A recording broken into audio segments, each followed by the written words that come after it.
Mr. President, I take the floor to exercise India's right of reply to the statement made by the Prime Minister of Pakistan.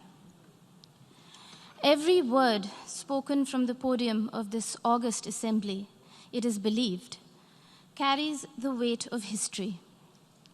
Unfortunately, what we heard today from Prime Minister Imran Khan of Pakistan was a callous portrayal of the world in binary terms. Us versus them, rich versus poor, north versus south, developed versus developing, Muslims versus others. A script that fosters divisiveness at the United Nations, attempts to sharpen differences and stir up hatred are, simply put, hate speech.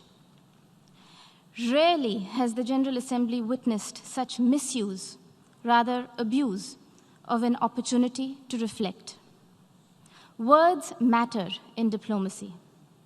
The invocation of phrases such as pogrom, bloodbath, racial superiority, pick up the gun, and fight to the end reflect a medieval mindset and not a 21st century vision.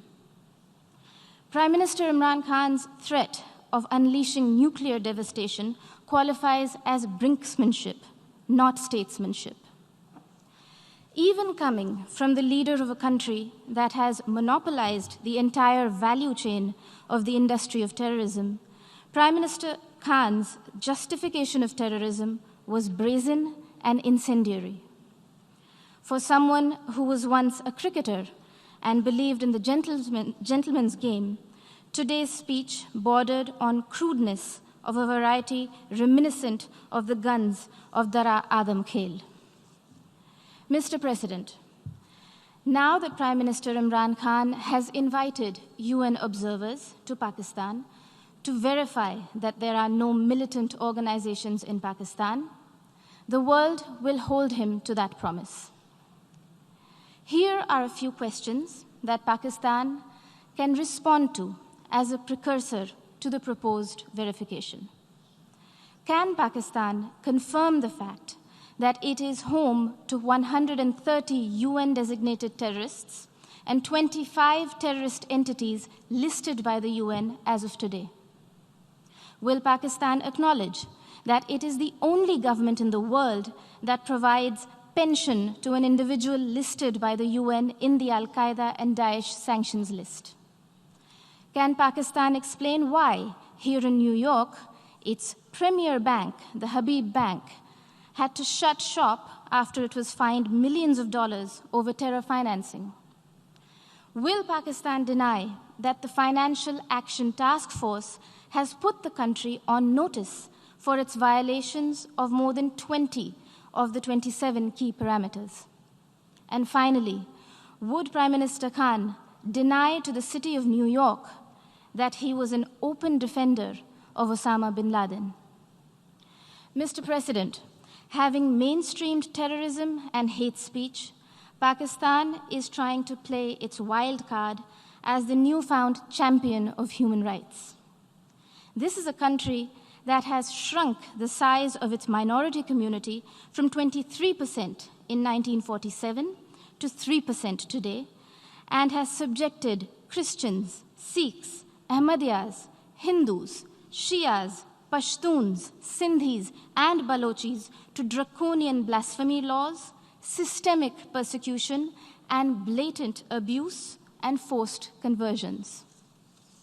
Their newfound fascination for preaching human rights is akin to trophy hunting of the endangered mountain goat, the Markhor.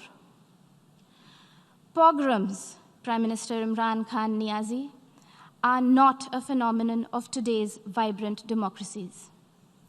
We would request you to refresh your rather sketchy understanding of history.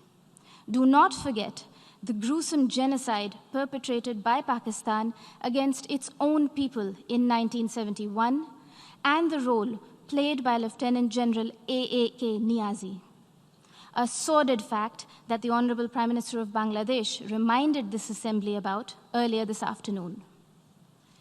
Mr. President, Pakistan's virulent reaction to the removal of an outdated and temporary provision that was hindering development and integration of the Indian state of Jammu and Kashmir stems from the fact that those who thrive on conflict never welcome the ray of peace.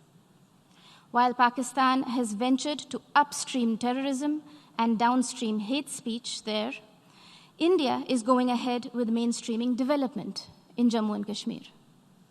The mainstreaming of Jammu and Kashmir, as well as Ladakh, in India's thriving and vibrant democracy with a millennia-old heritage of diversity, pluralism, and tolerance is well and truly underway, irreversibly so. The citizens of India do not need anyone else to speak on their behalf, least of all those who have built an industry of terrorism from the ideology of hate. I thank you, Mr. President.